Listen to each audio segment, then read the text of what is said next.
नमस्कार दोस्तों, स्वागत है आपका मेरे YouTube चैनल MD एस्ट्रोलॉजी में। आज मैं आपको अपनी कुंडली में इष्ट देव को कैसे पहचानें और उसे जानने के बाद आप किस इष्ट की पूजा करें उसके बारे में मैं बताने जा रहा हूँ। कृपया मेरे वीडियो को अंत तक जरूर देखें और पसंद आए तो इसे लाइक और सब्सक्राइब जरूर कर लें।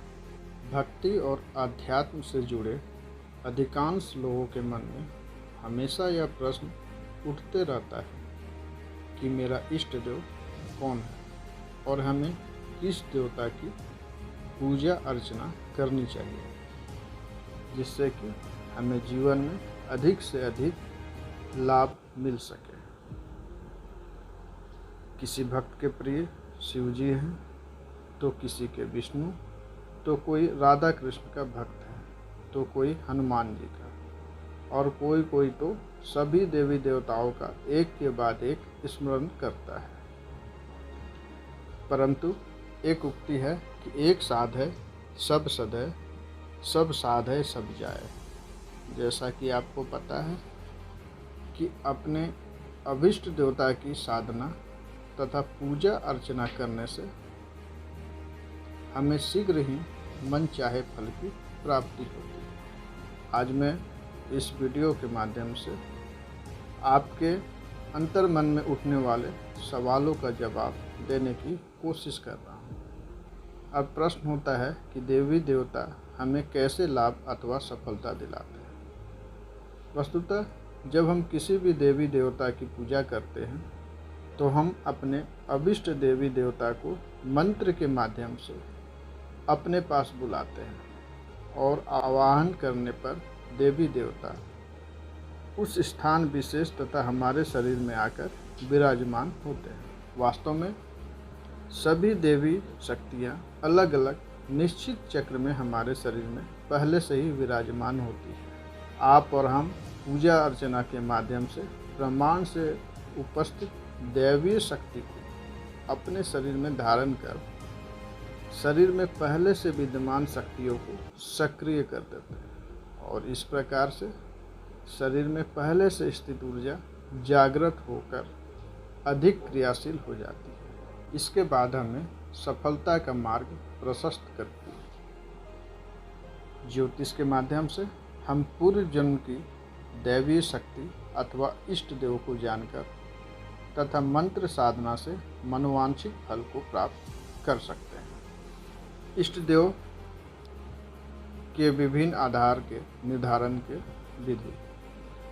इष्ट देव को जानने की विधियों में भी विद्वानों में एक मत नहीं है। कुछ लोग 9वें भाव और उस भाव से संबंधित राशि तथा राशि के स्वामी के आधार पर इष्ट देव का निर्धारण करते हैं। वहीं कुछ लोग 5वें भाव और उस भाव से संबंधित राशि तथा राशि के स्वामी के आधार पर इष्ट देव का निर्धारण करते हैं।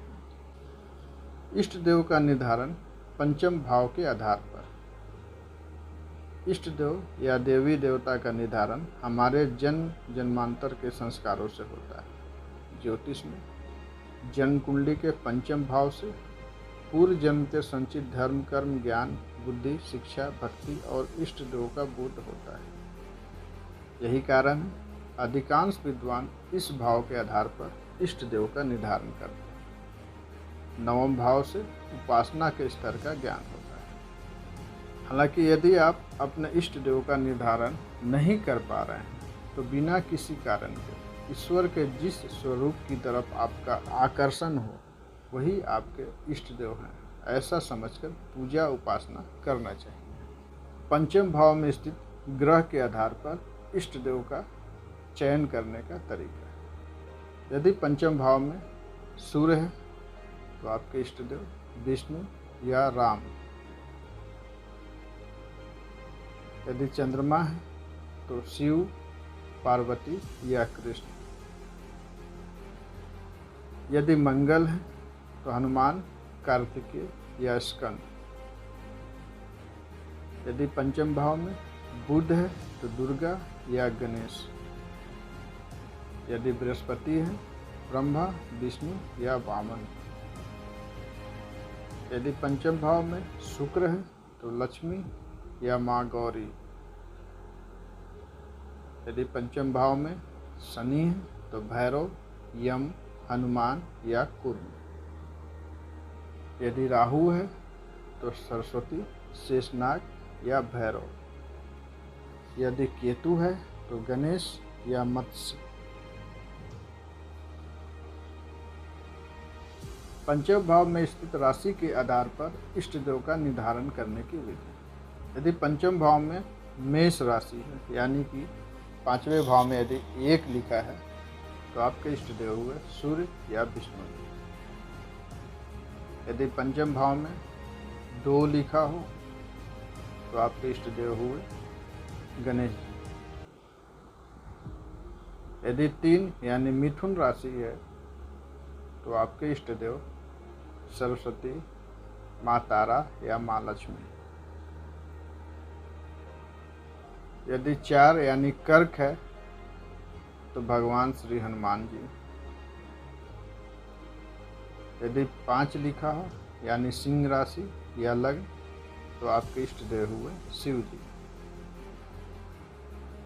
यदि पांचवें भाव में 6 लिखा हो यानी कन्या राशि तो आपके इष्ट देव भैरव, हनुमान जी या माँ काली।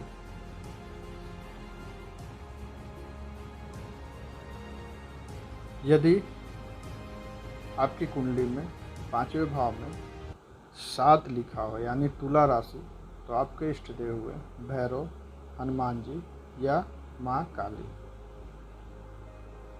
यदि 8 लिखा हो तो भगवान शिव जी।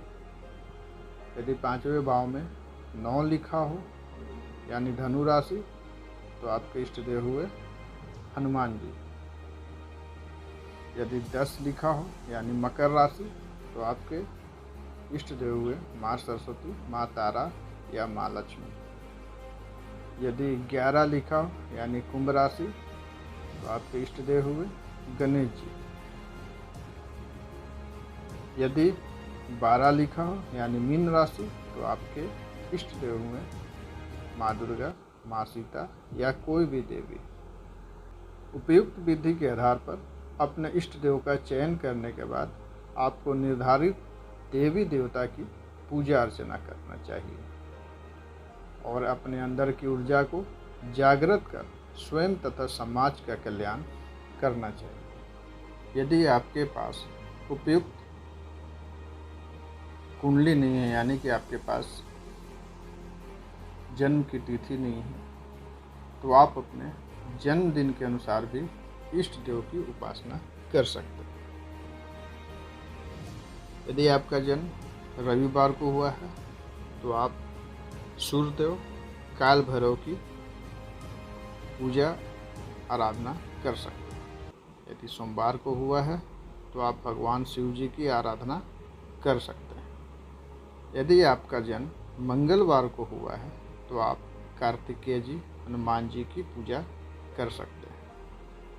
आप दुर्गा जी की भी पूजा कर सकते हैं। यदि आपका जन्म बुधवार को हुआ है तो आप गणेश जी को इष्ट मानकर पूजा कर सकते हैं। यदि आपका जन्म गुरुवार को हुआ है तो आप विष्णु जी की पूजा कर सकते हैं। यदि आपका जन्म शुक्रवार को हुआ है तो आप माता लक्ष्मी की पूजा कर सकते हैं। यदि शनिवार को हुआ है तो आप काल भैरव या शनि देव की पूजा कर सकते हैं। तो ये थी अपने इष्ट देव के बारे में जानने की विधि। तब तक के लिए धन्यवाद।